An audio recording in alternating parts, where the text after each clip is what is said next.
Hello. আমি কোনো দিন ফেসবুকে লাইভ করি না, কোনো দিন করিনি, আজকে এই প্রথম করছি। এমন একটা রিপোর্ট এক্ষুনি আমার চোখের সামনে এলো যে লাইভ না করে পারছি না। PWD social sector Kolkata division থেকে জুনিয়র ইঞ্জিনিয়ার নিয়োগের জন্য কোটেশন কল করেছেন। এই খবরটা আমার কাছে আসার পরে আমার পক্ষে আর চুপ করে ঘরে বসে থাকাটা সম্ভব হলো না। বিভিন্ন সমিতি এগুলো নিশ্চয়ই এর প্রতিবাদ করবেন, কিন্তু সমিতিগত প্রতিবাদ মানে সে একটা যৌথ সিদ্ধান্ত, মিটিং করে সিদ্ধান্ত নেওয়ার বিষয়। কিন্তু এই রিপোর্টটা দেখার পরে যখন দেখতে পেলাম, একজন জুনিয়র ইঞ্জিনিয়ার হিসাবে বাড়িতে চুপ করে বসে থাকতে পারলাম না। আমার আর কয়েক মাস চাকরি আছে, আমার কিচ্ছু যায় আসবে না, আর মাত্র কয়েকটা মাস, এই বছরটাই শুধু আছি। কিন্তু এটা কি হচ্ছে, কি জিনিস হচ্ছে? বর্ধমানে একবার দেখেছিলাম,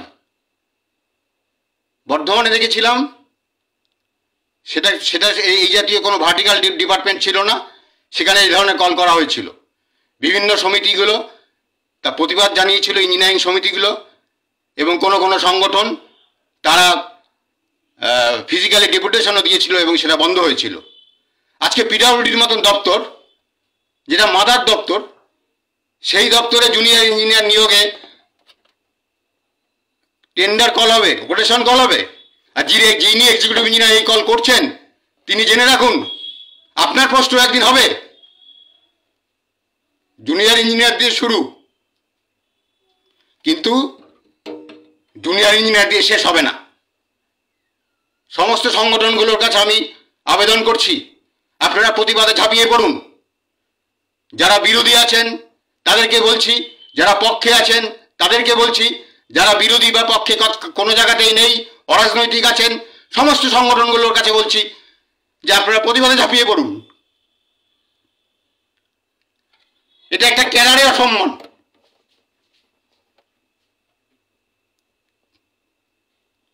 এতকাল দেখেছি আমরা যে সিকিউরিটি গার্ড, সুইপিং, এইসব জিনিসের উপর কোটেশন হচ্ছিল, যদিও সেটাও অন্যায়, সেটাও ঠিক নয়, তখন আমরা চুপচাপ থেকেছি। আর তার পরিণত আজকে ইঞ্জিনিয়ারিং ক্যারিয়ারের উপর হাত পড়েছে। আজকে জুনিয়র ইঞ্জিনিয়ারদের নিয়োগ হবে কোটেশন করে, জুনিয়র ইঞ্জিনিয়াররা কোটেশনের বস্তু হয়ে দাঁড়িয়েছে। কেউ বাদ যাবে না, ইঞ্জিনিয়ারিং ক্যারিয়ারে স্টার্টিং জুনিয়র ইঞ্জিনিয়ারদের শুরু। কিন্তু ভাববেন না যারা জুনিয়র ইঞ্জিনিয়ার নন, যারা জুনিয়র ইঞ্জিনিয়ারের উপরে বসে আছেন, assistant engineer, executive engineer, superintending engineer, chief engineer, কেউ বাদ যাবে না। কন্ট্রাকচুয়ালি কিন্তু এক্সিকিউটিভ ইঞ্জিনিয়ার নিয়োগ হচ্ছে, অলরেডি শুরু হয়ে গেছে। Contractually executive engineer, assistant engineer ইত্যাদি নিয়োগ। আর যারা নিজেদেরকে শাসক শ্রেণীর বলে, প্রতিনিধি বলে গর্ব করে বলেন, তাদের দায়িত্ব অনেক বেশি, অন্যান্য সংগঠনের তুলনায় অনেক দায়িত্ব বেশি তাদের। আমি উদাহরণ দিয়ে বলতে পারি, 1996 সাল চতুর্থ বেতন কমিশনের রিপোর্টে জুনিয়র ইঞ্জিনিয়ারদের স্কেল 10 নম্বর থেকে বাড়িয়ে 12 নম্বর করা হয়েছিল, সুপারিশ করা হয়েছিল চতুর্থ বেতন কমিশনের পক্ষ থেকে। কিন্তু সেই সময় যে সংগঠনটি শাসক দলের সঙ্গে ছিল, তারা সেটা নিয়ে কিচ্ছু বলেনি। এই 1996 সালের বেতন কমিশনের দ্বিতীয় পার্টে যখন রিপোর্ট বেরোলো, তখন যারা ক্ষুদ্র ছিল, যারা বিরোধী সংগঠনে ছিল, তারা আন্দোলনে ঝাঁপিয়ে পড়েছিল। এবং শাসক দলের সংগঠনে যারা ছিল, তাদের যারা জুনিয়র, আমি সেই সময় শাসক দলের সংগঠনের সঙ্গেই ছিলাম, আমরা জুনিয়র ছিলাম, আমরা প্রতিবাদ করেছিলাম। প্রতিবাদ করে আমাদের লাল চক্ষু দেখতে হয়েছিল।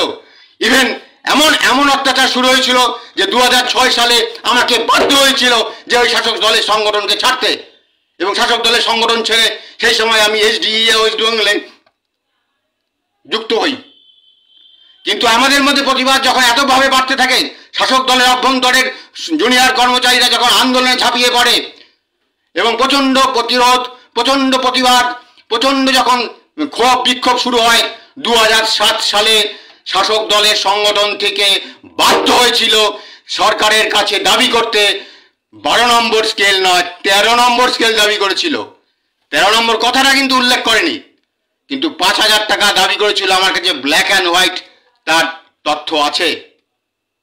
12 নম্বর স্কেলটা ছিল 4800 থেকে শুরু, এবং 12 নম্বর স্কেল পে কমিশন সুপারিশ করেছিল, কিন্তু কেন্দ্রীয় সরকারের জুনিয়র ইঞ্জিনিয়াররা তখন 5000 টাকা স্কেল পেত, আর 5000 টাকা স্কেলটা ছিল আমাদের 13 নম্বর স্কেল। তো সেই কারণে তৎকালীন বাম আমলে বামপন্থী যে সংগঠন ছিল 2007 সালে তারা অর্থমন্ত্রীর কাছে যে চিঠি দিয়েছিল, যে চিঠি তারা সংযোগে ছাপিয়েছিল, সেখানে তারা 5000 টাকা স্কেল দাবি করেছিল, এবং তারা দাবি করার পরেই সরকার মেনে নিয়েছিল 2008 সালে। সরকার পক্ষী সংগঠন যতক্ষণ না দাবি করে ততক্ষণ কোন সরকার সেই দাবি মেনে নেয় না। আমরা যখন ছোট থেকে যখন বিরোধী সংগঠনগুলো এই অন্যায়ের প্রতিবাদে দাবি করতে গিয়ে মুখ থেকে ফেলে যাচ্ছিল, তখন সরকারের কোনো দায় হয়নি, কোনো কিছু টনক নড়েনি। কিন্তু যেই সময় শাসক দলের সরকার সংগঠন 2007 সালে চাইল, 1 বছরের মধ্যে আমরা 2008 সালে 12 নম্বর স্কেল পেয়ে গেছিলাম। আজকে তারা গর্ব করে বলে আমরা 12 নম্বর স্কেল দিয়েছিলাম, তোমরা কি দিয়েছো? বিগত 11 বছরে তোমরা কি দিয়েছো? না, 14 বছরে, সরি, 2011 থেকে 2025, 14 বছরে তারা অন্যান্য সংগঠনগুলোর কাছে গর্ব করে বলে আমরা তো 12 নম্বর স্কেলে পাইয়ে দিয়েছি, তোমরা কি দিয়েছো? কিন্তু 12 নম্বর স্কেল 12 বছর পরে কেন পেয়েছিলাম? 2008 সালে কেন পেয়েছিলাম? কেন 12 বছরে এরিয়ার মেরে দেওয়া হয়েছিল? তার ব্যর্থতা কার? সেই দাবিটা, সেইটা কি দায় তারা নেয় না? 12 নম্বর স্কেল আদায়ের কৃতিত্ব যদি তোমাকে নিতে হয়, তাহলে 12 বছর পরে কেন দেরি হলো? 12 বছরের এরিয়ার কেন মেরে দেওয়া হলো? সেই ব্যর্থতাটাকেও তোমাকে নিতে হবে।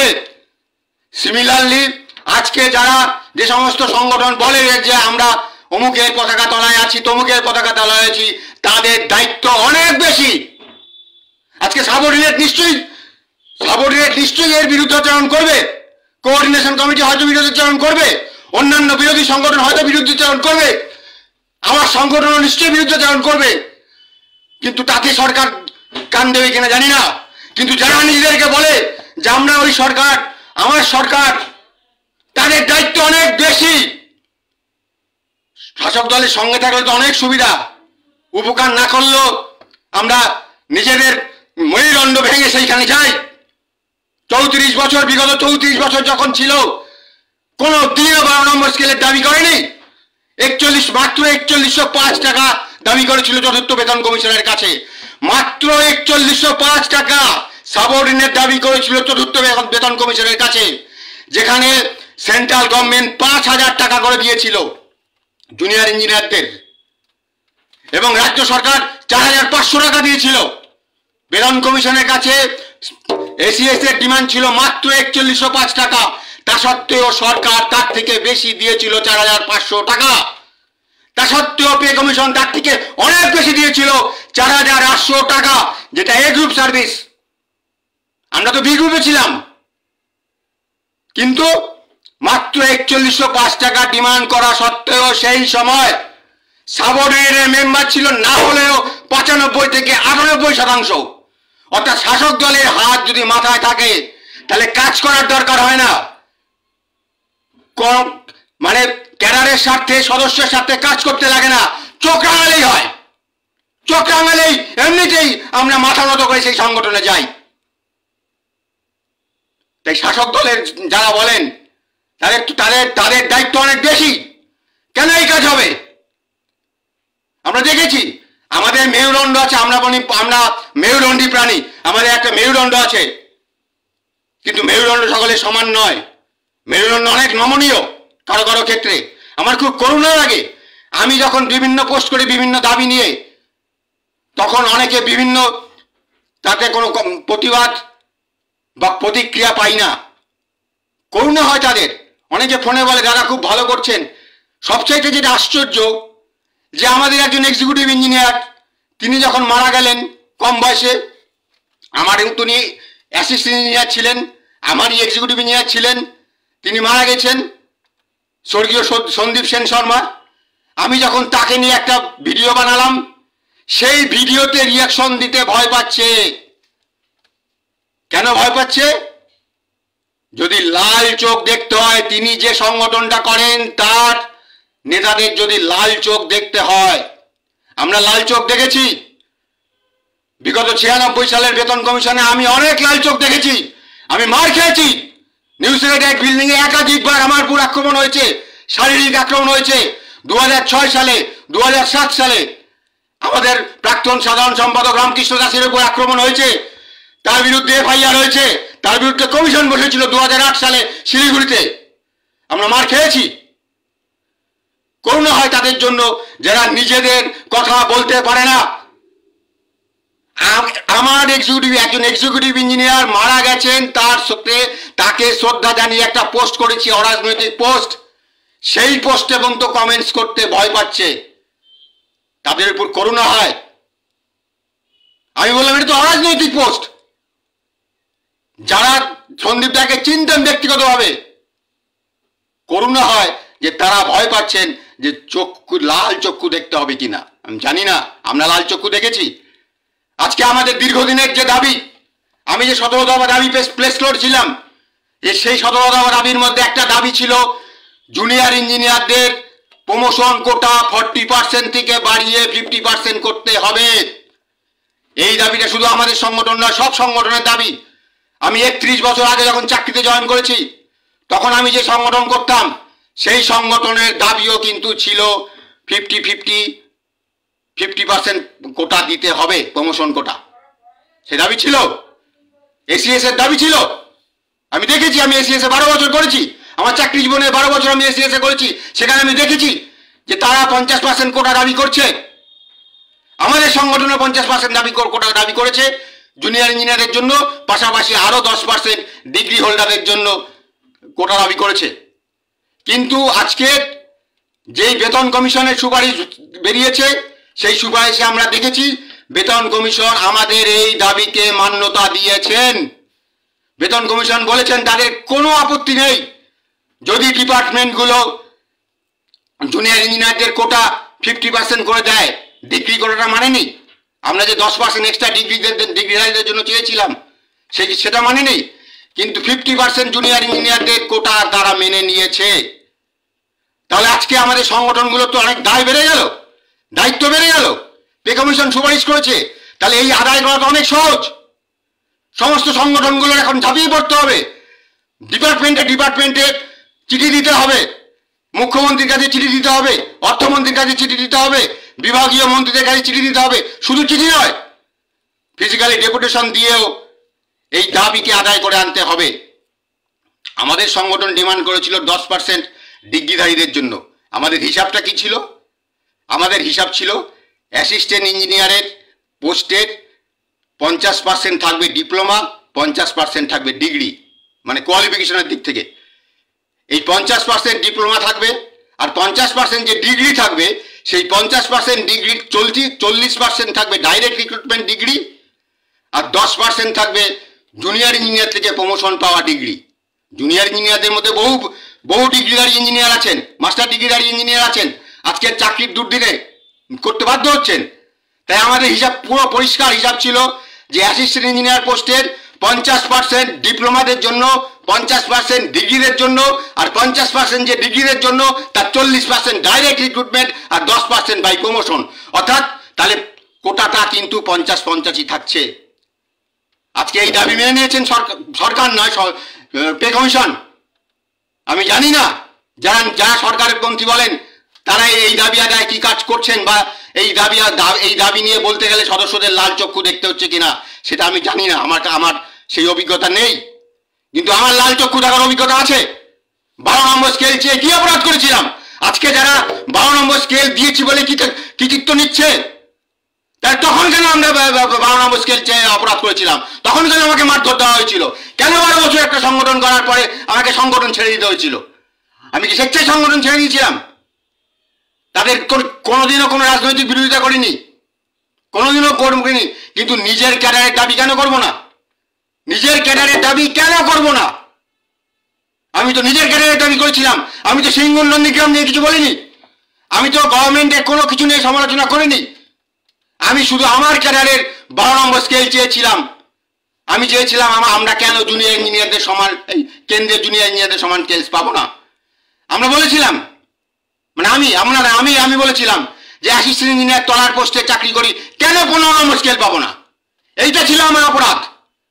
আমি যখন চাকরি করতে ঢুকি সেই সময় দেখি অ্যাসিস্ট্যান্ট ইঞ্জিনিয়ার 16 নম্বর স্কেল পাচ্ছে, এক্সিকিউটিভ ইঞ্জিনিয়ার 17, সুপারিনটেন্ডিং ইঞ্জিনিয়ার 18। এখন যদিও তারা আরও টপকে টপকে যাচ্ছে, তখন সেটা ছিল না। এক্সিকিউটিভ ইঞ্জিনিয়ার 17, সুপারিনটেন্ডিং ইঞ্জিনিয়ার 18, তারপরে অ্যাডিশনাল চিফ ইঞ্জিনিয়ার 19, তারপর চিফ ইঞ্জিনিয়ার 20, এইরকমভাবে ছিল। তাহলে আমি দেখছি যে আমার ক্যাডারের ইঞ্জিনিয়ারিং ক্যাডারের অ্যাসিস্ট্যান্ট ইঞ্জিনিয়ার থেকে চিফ ইঞ্জিনিয়ার পর্যন্ত ক্রোনোলজিক্যাল স্কেল, আর আমি 6টা স্কেল নিচে আমি 10 নম্বর স্কেলে জয়েন করছি। 16 নম্বর অ্যাসিস্ট্যান্ট স্কেল, 10 নম্বর আমাদের স্কেল। তাই বলেছিলাম, আমি তখন জানতাম না এসডি এর দাবি 15 নম্বর। আমি এসডি এর কি জিনিস খাই না মাথায় আমাকে জানতাম না, তার দাবি কি আমি জানতাম না। কিন্তু আমার নিজের মাথায় এসেছিল যে আমি কেন 15 নম্বর স্কেল পাবো না। আমি যখন একটা প্রমোশনে অ্যাসিস্ট্যান্ট হতে পারবো, তাহলে আমি কেন 15 নম্বর স্কেল পাবো না। এই দাবিটা ছিল আমার করা অন্যায়। আমি কেন বি গ্রুপ থাকবো। আরো একটা জিনিস শুনেছিলাম যে 74 সালে সিদ্ধার্থ শঙ্কর রায়ের আমলে আমাদের ক্যাডারকে গেজেটেড স্ট্যাটাস দেওয়া হয়েছিল, যেটা 78 সালে কেটে নেওয়া হয়। 78 সালের গেজেটেড স্ট্যাটাস উঠিয়ে দিয়ে A B C D 4টে group করে আমাদেরকে বি গ্রুপে ঠেলে দেওয়া হয়। আমি দাবি করেছিলাম 74 সালে যে গেজেটেড স্ট্যাটাস পেয়েছি, কেন সেইটা গেজেটেড স্ট্যাটাস আমার থাকবে না? কেন থাকবে না? কেন আমি গ্রুপে হব না? কেন আমি 10 নম্বরে জয়েন করবো? জানতাম না তখনও কিন্তু মানে 1994 সালে চাকরিতে যখন জয়েন করেছি তখনও সেন্ট্রাল গভর্নমেন্টের স্কেল আর আমাদের স্কেল প্রায় সমান সমান ছিল। আমাদের ছিল 1390, সেন্ট্রাল গভর্নমেন্টের ছিল 1400, প্রায় সমান সমান ছিল। কিন্তু খিদে আমার তখনও ছিল, খিদেটা নিজের মনের খিদে। পরে দেখেছি 2006 সালে যখন আমি সংগঠন ছাড়লাম, যখন আমি সংগঠন ছেড়ে এসডিএ ওয়েস্ট বেঙ্গলে জয়েন করলাম, তখন দেখলাম যে আমার পেটের খিদে, আমার মনের খিদে, আমি যা বলি, আমি যে সংগঠনে জয়েন করেছি তার সাধারণ সম্পাদক সেই কথা বলে, তার প্রেসিডেন্ট সেই কথা বলে, তার ভাইস প্রেসিডেন্ট সেই কথা বলে, সেই সংগঠনের সমস্ত নেতাই সেই কথা বলে, কিন্তু তার সঙ্গে কিন্তু আমাদের যোগাযোগ ছিল না। আমার পেটের খিদা আমার মনের খিদার সঙ্গে মিলে গেছিল। 2006 সালে আমি সংগঠন ছাড়তে বাধ্য হয়েছিলাম, কারণ আমি চেয়েছিলাম পে কমিশন যখন সুপারিশ করেছে তাহলে কেন পাবো না। আর কেন্দ্রের জুনিয়র ইঞ্জিনিয়াররা 5000 টাকা পেলে আমি কেন 4500 টাকা পাবো? আর কেন্দ্রের জুনিয়র ইঞ্জিনিয়ার যদি 5000 টাকা পায়, তাহলে আমার সংগঠন কেন মাত্র 4105 টাকা ডিমান্ড করেছে? অন্যায় করেছিলাম। আজকে তারা কৃতিত্ব নেয় যে আমরাই তো 12 নম্বর স্কেল এনে দিয়েছি। তা কৃতিত্ব এখন দিচ্ছেন, বলছেন না তো যে 4105 টাকা কেন আমরা চেয়েছিলাম? বলছেন না তো যে 4800 টাকা ডিমান্ড করলে 11 বছর ধরে কেন লাল চক্ষু দেখিয়েছিলেন? 2007 সালে আপনারা বাধ্য হয়েছিলেন, কারণ রায়গঞ্জের সম্মেলন আপনাদের ভেস্তে যাচ্ছিল। যারা পিএসসি দিয়ে ঢুকেছিল সেই সময় চাকরিতে, যারা পিএসসি দিয়ে ঢুকেছিল তারা সেই সময় ক্ষোভে ফেটে পড়ছিল। আমার মতন লোক, আমি 2006 সালে বেরিয়ে সারা পশ্চিমবঙ্গ ঘুরতে শুরু করি নেশার মতন, মানে একটা লড়াই করার জন্য। আমি একজন গ্র্যাজুয়েট ইঞ্জিনিয়ার, আমি পরীক্ষায় বসিনি। তখন আমার লড়াই, আমার ক্যাডারকে কি করে উন্নতি করতে হবে। আমি যাদবপুর থেকে রাত্রিবেলা বিই পাস করেছিলাম, তা সত্ত্বেও আমি প্রফেশনাল পরীক্ষাতেও বসিনি বা কোনো পরীক্ষায় বসিনি। আমি সারা পশ্চিমবঙ্গ ঘুরছি জুনিয়র ইঞ্জিনিয়ারদের দাবিতে, জুনিয়র ইঞ্জিনিয়ারদের ঐক্যবদ্ধ করতে। আমার হাত ধরে প্রচুর মেম্বার সেই সময় এসেছিল, যদিও তখন খুব কঠিন ছিল, কারণ আমরা সরকারে কে আছে সেটা দেখে সেই সংগঠন, যে সংগঠন সরকারের ছাতার তলায় আছে সেটা দেখে আমরা সংগঠন করি। আমাদের দেয় কি না দেয় সেটা কিছু দায় আসে না। আজকে এই জায়গায় পৌঁছেছে জুনিয়র ইঞ্জিনিয়াররা, তাদেরকে যেখানে বর্ধমানে বাধা দেওয়া হলো, সমস্ত সংগঠন বাধা দিয়েছিল, এবং একটা সংগঠন সেখানে তারা ফিজিক্যালি গেছিল, তাদেরকে আমি এই জন্য অভিনন্দন জানাচ্ছি। তারা ফিজিক্যালি গিয়েছিল এবং এটা তারা আটকেছিল। আমি তাদেরকে আবারও বলছি, আপনারা আবার ফিজিক্যালি যাবেন, নিশ্চয়ই যাবেন, আমার আশা রাখছি। আমি এই জন্যই লাইক করছি। আমি তাদের নেতাদের ফোন করে বলতে পারতাম, কিন্তু আমি আশা করছি তারা যখন বর্ধমানে গিয়েছিল, তারা পিডব্লিউডির মতন মাদার দপ্তরে যদি আজকে এই জিনিস চালু হয়ে যায়, পিডব্লিউডি হচ্ছে আমাদের সরকারের মাদার ডিপার্টমেন্ট, সেই ডিপার্টমেন্টে যদি এই অন্যায় চালু হয়ে যায়, কোন দপ্তর বাদ যাবে? আমি আশা রাখছি তারা বর্ধমানে যারা করেছেন নিশ্চয়ই তারা এবারও করবেন, এবং আমরা সবাই মিলেই করব। রাজনীতির রং ভুলে যান, ক্যাডারটাকে ভালোবাসুন। রাজনীতির রং ভুলে যান, ক্যাডারটাকে ভালোবাসুন। ক্যাডার বাঁচলে আপনি বাঁচবেন। আমার কিচ্ছু হবে না, আমি রিটায়ার করে যাচ্ছি, আমার কয়েকটা মাস চাকরি আছে আর। কিন্তু ক্যাডারটাকে ভালোবাসতে হবে, ক্যাডারটার জন্য ঝাঁপিয়ে পড়তে হবে। সবাই মিলে ঝাঁপিয়ে পড়ে এই অন্যায়কে রুখতে হবে। সবাই মিলে ঝাঁপিয়ে পড়ে 50% কোটাকে আদায় করতে হবে। আমরা কত পার্সেন্ট পাই? 40%, মানে 11 থেকে 12%। হিসাব করুন তো, একজন অ্যাসিস্ট্যান্ট ইঞ্জিনিয়ার, তার আন্ডারে 3 থেকে 4 জন জুনিয়র ইঞ্জিনিয়ার থাকে। আমরা যদি এটা হিসাব করি যে অ্যাসিস্ট্যান্ট ইঞ্জিনিয়ারের 40%, মানে জুনিয়র ইঞ্জিনিয়ারদের কত পার্সেন্ট হয়? 11 থেকে 12%। সমস্ত জুনিয়র ইঞ্জিনিয়াররা যদি পরীক্ষা দেয় তাহলে 2 থেকে 3 বছর তারা অ্যাসিস্ট্যান্ট চেয়ারে থাকতে পারবেন। আমি যখন চাকরিতে ঢুকেছিলাম আমি দেখেছিলাম 10.5 বছর লাগে, 11 বছর লাগে প্রমোশন পেতে। এখন সেটা 23-24 বছর লাগছে। তাহলে লাভ কি হচ্ছে? আমি অ্যাসিস্ট্যান্ট ইঞ্জিনিয়ার হইনি, তার জন্য আমার বিরাট মানিটারি কোনো ক্ষতি হয়নি। কারণ আমি যদি অ্যাসিস্ট্যান্ট ইঞ্জিনিয়ার হতাম তাহলে 2018 সালে আমার অ্যাসিস্ট্যান্ট ইঞ্জিনিয়ার হতে পারতাম। আমি যদি পরীক্ষা দিতাম এবং সেখানে যদি কোয়ালিফাই করতাম তাহলে 2018 সালে আমার প্রমোশন হতো। তারপরে আমার আর 7 বছর 10 মাস চাকরি থাকতো, আমি এক্সিকিউটিভ ইঞ্জিনিয়ার স্কেল পেতাম না। এবং অ্যাসিস্ট্যান্ট ইঞ্জিনিয়ার স্কেল পাওয়ার জন্য আমি 25 বছরের সুযোগটাও পেতাম না। তাহলে 14 থেকে 15 নম্বরে যাওয়ার জন্য একটা ইনক্রিমেন্ট দিয়ে 15তে ফিট করেছে। আর যদি প্রমোশন পেতাম তাহলে 14 নম্বরে একটা ইনক্রিমেন্ট দিয়ে 16তে ফিট করতো। যেহেতু 16 হায়ার স্কেল, তাতে 500 টাকার মতন আমার ডিফারেন্স হতো, সেটা আমি হিসাব করে দেখেছি। তাহলে টাকার অঙ্কে কোনো লাভ হয় না। টাকার অঙ্কে জুনিয়র ইঞ্জিনিয়াররা যখন প্রমোশন পায় বিশেষ কিছুই লাভ হয় না, শুধু একটা চেয়ারের বাড়ে, চেয়ারের সম্মানটাই বাড়ে, এর বেশি কিচ্ছু হয় না। সেই জন্যই তো আমাদের ডিমান্ড যে 15 নম্বর স্কেল কেন এন্ট্রি স্কেল হবে না। আজকে জুনিয়র ইঞ্জিনিয়াররা যখন প্রমোশন পায় তার সার্ভিস লেনকে ধরা হয় না। অ্যাসিস্ট্যান্ট ইঞ্জিনিয়ার হলে তার সার্ভিস লেনকে 0 থেকে আবার স্টার্ট হয়। কেন হবে? আর একজন অ্যাসিস্ট্যান্ট ইঞ্জিনিয়ার 8 বছর চাকরি করার পরে সে এক্সিকিউটিভ ইঞ্জিনিয়ার স্কেল পাচ্ছে, 15 বছর চাকরি করার পরে সে এসি স্কেল পাচ্ছে, তখনও সে অ্যাসিস্ট্যান্ট চেয়ারেই বসে আছে। তারপরে হয়তো 16 কি 17 বছর পরে সে এক্সিকিউটিভ ইঞ্জিনিয়ার হলো। আমার অফিসে অ্যাসিস্ট্যান্ট হয়েছে 24 সালে, 2024 সালে আমার অফিসে, আমি নাম বলছি না, আমার অফিসে আমার সঙ্গে কাজ করা অ্যাসিস্ট্যান্ট 2024 সালে সে সুপারিনটেন্ডিং ইঞ্জিনিয়ার স্কেল পেয়েছে এবং 2025 সালে সে এক্সিকিউটিভ ইঞ্জিনিয়ারের চেয়ার পেয়েছে। তাহলে এক্সিকিউটিভ ইঞ্জিনিয়ার চেয়ার পাওয়ার আগেই সে সুপারিনটেন্ডিং ইঞ্জিনিয়ারের স্কেল পেয়ে গেছে এবং চেয়ার পাওয়ার পরে ওই সুপারিনটেন্ডিং ইঞ্জিনিয়ার স্কেলেই তাকে একটা ইনক্রিমেন্ট দিয়ে ফিট করা হবে। অথচ তাহলে তিনি যেই পোস্টেই কাজ করুন না কেন তার চাকরির সার্ভিস লেন ধরা হচ্ছে অ্যাসিস্ট্যান্ট থেকে। হোয়ারাস আমরা যারা জুনিয়র ইঞ্জিনিয়ার থেকে প্রমোশন পেয়ে সিনিয়র হচ্ছি, আমাদের সার্ভিস লেনটা ধরা হচ্ছে না, সেটা 0 হয়ে যাচ্ছে। কেন? যদি সেটা না ধরা হতো, যদি সেটা ধরা হতো তাহলে আমাদের 8, 16, 25 এগুলো বাদ যায় না। আজকে একটা প্রমোশন পেলে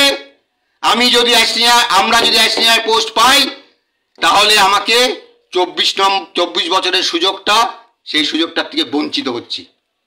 কেন এরকম হবে? কেন দুরকম হবে ইঞ্জিনিয়ারিং ক্যারিয়ারে চাকরি করে? আর জুনিয়র ইঞ্জিনিয়ার আগে জানতাম, আগে শুনতাম যে জুনিয়র ইঞ্জিনিয়ার ছাড়া, এটা প্র্যাকটিক্যালি দেখছি, কোনো জুনিয়র ইঞ্জিনিয়ার যদি কোনো অফিসে ধ্বজা মারা হয় সেই অফিস ডুবে যায়। কোনো জুনিয়র ইঞ্জিনিয়ার যদি ধ্বজা মারা হয় সেই অফিস পুরো ডুবে যায়। কারণ হায়ার অফিসিয়ালরা কিন্তু টেন্ডারিং করা, এস্টিমেট করা অনেক কিছুই জানে না, শিডিউলে কোথায় কি আছে জানে না, অনেক কিছুই জানে না। আমি উদাহরণ দিয়ে বলবো না, 2-1 এক্সিকিউটিভ ইঞ্জিনিয়ার আছেন, আমি পেয়েছি, আমার সৌভাগ্য, আমি শেষ বয়সে পেয়েছি এমন একজন এক্সিকিউটিভ ইঞ্জিনিয়ার পেয়েছি যিনি কাজে ভীষণ দক্ষ এবং জুনিয়র ইঞ্জিনিয়ারদের উপর তিনি নির্ভর করেন না। সেরকম এক্সিকিউটিভ ইঞ্জিনিয়ার আমি পেয়েছি শেষ বয়সে, সেটা আমার দুর্ভাগ্য যে আমি শেষ বয়সে পেয়েছি। কিন্তু অনেকে আছেন কিচ্ছু জানেন না, পুরোপুরি জুনিয়র ইঞ্জিনিয়ারদের উপর নির্ভর করেন, এস্টিমেটিং সেকশনের এস্টিমেটারের উপর নির্ভর করেন, ক্লারিক্যালদের উপর নির্ভর করেন, অনেক দেখেছি। উদাহরণ দিচ্ছি, ছোট্ট একটা উদাহরণ দিচ্ছি। আমি আমি লাস্ট অফিসে একমাত্র অনলাইনে, আমাদের এখন তো সব কিছু অনলাইনে করতে হয়, অফলাইনে হয় না, কিন্তু আমি বিগত যত অফিসে কাজ করেছি সব জায়গায় আমি অফলাইনেই ছুটির দরখাস্ত দিয়েছি। খুব স্বাভাবিক। এখন অর্ডার হয়ে গেছে, যখন এই অফিসে এসেছি, এই অফিসে বলছে আপনার তো লিভ লিগাসি নেই, কারণ যেহেতু আমি অনলাইনে কোনোদিন অ্যাপ্লিকেশন করিনি, তাই অনলাইনে আমার কিছু নেই। কেরানি বাবু এবং কম্পিউটার অপারেটর দুজনে মিলে বোঝাচ্ছেন এটা নাকি করা যায় না। আমি বললাম করা যায় না মানে? কোনো একটা অফিস তো তুলেছে, কেন করা যাবে না? আমি এক্সিকিউটিভ ইঞ্জিনিয়ারের নাম নেব না। দুজন এক্সিকিউটিভ ইঞ্জিনিয়ার বসে আছেন, তাদের সামনে আমার সঙ্গে বচসা হচ্ছে, চরম বচসা হচ্ছে। আমাকে এক্সিকিউটিভ ইঞ্জিনিয়ার বলছেন আপনি কেন এই করছেন, মানে সরগরম করছেন। বললাম সরগরম করতে বাধ্য হচ্ছি। তারপরে নতুন একজন কম্পিউটার অপারেটর আসলো, তিনি এসে বললেন স্যার এ তো 2 মিনিটের কাজ, তিনি করে দিলেন। আসলে কাজটাই জানে না, সমস্তটা নির্ভর করে সাবঅর্ডিনেটদের উপরে। এস্টিমেটিং, টেন্ডারিং ইত্যাদি নির্ভর করে জুনিয়র ইঞ্জিনিয়ারদের উপরে, আর এস্টাবলিশমেন্টের অন্যান্য কাজগুলো নির্ভর করে ক্লারিক্যালদের উপরে। ক্লার্করা যা বুঝায়, জুনিয়র ইঞ্জিনিয়াররা যা বুঝায় তাই বোঝে আর ভুলভাল করে। খুব কম আমি পেয়েছি, হ্যাঁ পেয়েছি, সন্দীপ দাকে পেয়েছিলাম। সন্দীপ দা তিনি এক্সিকিউটিভ ইঞ্জিনিয়ার রিটায়ার করেছেন। আমি তার শ্রদ্ধাঞ্জলিতে একটা পোস্ট করেছিলাম, সন্দীপ দাকে পেয়েছিলাম। তুখোর সন্দীপ দাকে পেয়েছিলাম। আর বর্তমানে যারা আন্ডারে আছি তাকে পেয়েছি, তাকে শ্রদ্ধা করতে হয়। আমি নাসিকে মিটিংয়ে যেতে পারিনি, কারণ টেন্ডার ওপেনিং ছিল। এই ভয়ে আমার নাসিকে একটা মিটিং ছিল, all India federation of diploma ইঞ্জিনিয়ার্সের মিটিং নাসিকে ছিল। যেদিন মিটিং ছিল সেদিন টেন্ডার ওপেনিং ছিল, সেই কারণে আমি পুরানো অভিজ্ঞতার থেকে যেতে পারিনি। কিন্তু আমি 24 তারিখে আমি যখন অফিসে আসলাম, এক্সিকিউটিভ ইঞ্জিনিয়ার আমাকে ডাকলেনই না, উনি নিজে সব কিছু করলেন। আমার তো জানা ছিল না যে এই এক্সিকিউটিভ ইঞ্জিনিয়ার জুতো সেলাই থেকে চণ্ডীপাঠ সবই জানেন, সেটা আমার জানা ছিল না। আমি সাহেবকে বললাম যে আমি তো মিটিংয়ে গেলাম না, আপনি তো আমাকে ডাকলেনই না, আমি তো মিটিংটা অ্যাটেন্ড করতে পারলাম না। বললেন না আপনার দরকার কি আছে, আমি মিটিং যেতেন। না স্যার কী করে বলবো বলেন তো, কারণ অতীতে যা অভিজ্ঞতাটা তো তিক্ত ছিল, সেই কারণে যাইনি। টেন্ডার ওপেনিং আছে। বলে না এটা কোনো ব্যাপার না। হ্যাঁ পেয়েছি সেরকম সাহেব, সৌভাগ্য শেষ দিকে। তাই আমি সকলকে বলবো যে ক্যাডারটাকে ভালোবাসুন, রাজনীতি করবেন না, যে পক্ষেই থাকুন। আমি 17 দফা দাবি যে করেছি, ওই দাবি অর্জন হলে আমি পাবো, আমার লাভ হবে। 17 দফা দাবি, সেই 17 দফা দাবিকে আমরা পাবো? কিভাবে পাবো? আমরা তো মন্তব্য করতেই কৃপণতা দেখাচ্ছি, মন্তব্য করতে পারছি না। কেন? তার অনেকগুলো কারণ আছে। যারা বিরোধী তারা ভাবছে আমার পোস্টে যদি মন্তব্য করা হয় তাহলে আমার সংগঠনের প্রচার হয়ে যাবে। তাই সেই সংকীর্ণতার থেকে যারা সরকার বিরোধী যারা আছেন, সরকার বিরোধী সংগঠন যারা করেন, তারা তো ট্রান্সফারের ভয় পায় না। আজকের দিনে যারা সরকার বিরোধী সংগঠন করছেন তারা ট্রান্সফারের ভয় পান না। তারা ট্রান্সফারের ভয় করে কথা বললে কেউই বিশ্বাস করবেন, তাই সেই বোকার মতন কথা বলবো না। কিন্তু তারা সংকীর্ণতার থেকে মন্তব্য করছেন না। মন্তব্য করলে আমার সংগঠনের প্রচার হয়ে যাবে, কিন্তু যাতে আমার দাবিতে কোনো রাজনৈতিক রং না লাগে, আমি কিন্তু কোনো দাবিতেই আমার সংগঠনের নাম লিখিনি। আমার দাবিগুলোর উপরে বা নিচে কোনো সংগঠনের নাম লেখা নেই। আমি ব্যক্তিগতভাবে দাবিগুলো প্লেস করেছি একজন জুনিয়র ইঞ্জিনিয়ার হিসাবে। আপনারা দেখবেন আমার এই লাইভ শোনার পরে আপনারা আমার প্রোফাইলে ঢুকে দেখবেন যে দাবিগুলো প্লেস করেছি 2 দফা। প্রথমে 2 দফা, একটা দাবিতে 8টা দাবি নিয়ে একটা পোস্টার, আর 9টা দাবি নিয়ে একটা পোস্টার, 8 আর 9 17। এই 8টা এবং 9টা দাবি নিয়ে যে পোস্টারে আগায় মাথায় কোথাও আমার নিজের সংগঠনের নাম নেই। আমি একটা সংগঠনের প্রেসিডেন্ট, কিন্তু আমার সংগঠনের নাম নেই। কারণ আমি সংগঠনের নাম নিয়ে এই দাবিটাকে আমার সংগঠনের দাবি হিসাবে এস্টাবলিশ করতে চাইনি, যাতে সবাই এটার পিছনে যায়। ঠিক এই কারণে এই সংকীর্ণতার ঊর্ধ্বে উঠে শুধুমাত্র ব্যক্তিগত দাবি, আমি ব্যক্তিগত দাবি করতেই পারি একজন জুনিয়র ইঞ্জিনিয়ার হিসাবে, এবং আরেকজন জুনিয়র ইঞ্জিনিয়ার সেই ব্যক্তিগত দাবিতে তার মন্তব্য লিখতেই পারেন, কিন্তু লিখছেন না। কেন লিখছেন না? লিখছেন না আমারটাই মন্তব্য করলে যদি আমার সংগঠনের প্রচার হয়ে যায় এই সংকীর্ণতার থেকে। যারা ট্রান্সফারে ভয় পায় না বিরোধীরা তারা, আর যারা ট্রান্সফারের ভয়ে জুজু তারা কেন লিখছেন না? তারা লিখছেন না এটার পক্ষে লিখলে যদি তার ট্রান্সফার হয়ে যায়, বা এটার পক্ষে লিখে যদি তার যারা নেতা তাদের লাল চোখ দেখতে হয়, তাহলে এক দল লিখছেন না আমাদের প্রচার হয়ে যাবে, আরেক দল লিখছেন না ট্রান্সফারের ভয় বা লাল চক্ষু দেখার ভয়। তার বাইরেও এক দল আছেন যারা হচ্ছে গিয়ে লিখছেন না। কেন? তারা হয়তো লিখছেন না কুড়েমির থেকে লিখছেন না, বা ভাবছেন এসব লিখে আর কি হবে, এসব লিখে কিছু হবে? হ্যাঁ, হবে না। শুধুমাত্র ফেসবুক দিয়ে হয় না। ফেসবুকে লিখবো বিপ্লব হয়ে যাবে, অত সহজ নয়। আমি 17খানা দাবি ফেসবুকে লিখবো আর আপনারা 17,000 করে দেবেন, মানে রিয়াকশন দেবেন, কমেন্ট করবেন, আর অমনি সরকার বা ডেকে বাড়ি থেকে ডেকে এনে আপনাকে বলবে এই নেন, আপনি দাবি করেছিলেন, আপনার 17,000 রিয়াকশন হয়েছে, এই নেন দাবিটা নিয়ে নেন। না, হবে না, এত সহজ নয়, দাবি আদায় এত সহজ নয়। কিন্তু ফেসবুক একটা মাধ্যম, ফেসবুককে ব্যবহার করতে হবে। ফেসবুকের মাধ্যমে কোনায় কোনায় পৌঁছানো যায়। আমার যদি সাংগঠনিক দুর্বলতা থাকে, আমি ব্যক্তি তো পশ্চিমবঙ্গের 300 কটা ব্লক যেন ভুলে গেছি, যাই হোক, হ্যাঁ, সব ব্লকে যেতে পারবো না, সমস্ত জেলার কোনায় কোনায় আমি যেতে পারবো না, কিন্তু আমি ফেসবুকে পোস্ট দিলে আমার পোস্ট কিন্তু প্রান্তিক জেলাতে পৌঁছে যাবে, প্রান্তিক গ্রামটাতেও পৌঁছে যাবে। এবং আনন্দের সঙ্গে বলি, এই পোস্টগুলো করার আগে আমার একজনও ফলোয়ার ছিল না। আজকে আমার ফলোয়ার প্রায় 5,000, হয়তো কালকে 5,000 হয়ে যাবে। 5,000-এর থেকে কয়েকটা কম। আমি ধারাবাহিকভাবে পোস্ট দিচ্ছি আমাদের দাবিতে, কিছু গল্প লিখে দিচ্ছি, কারণ দাবি তো 17টা দাবি, 17টা দাবির বাইরে তো আর দাবি নেই, দাবি কবার দেব।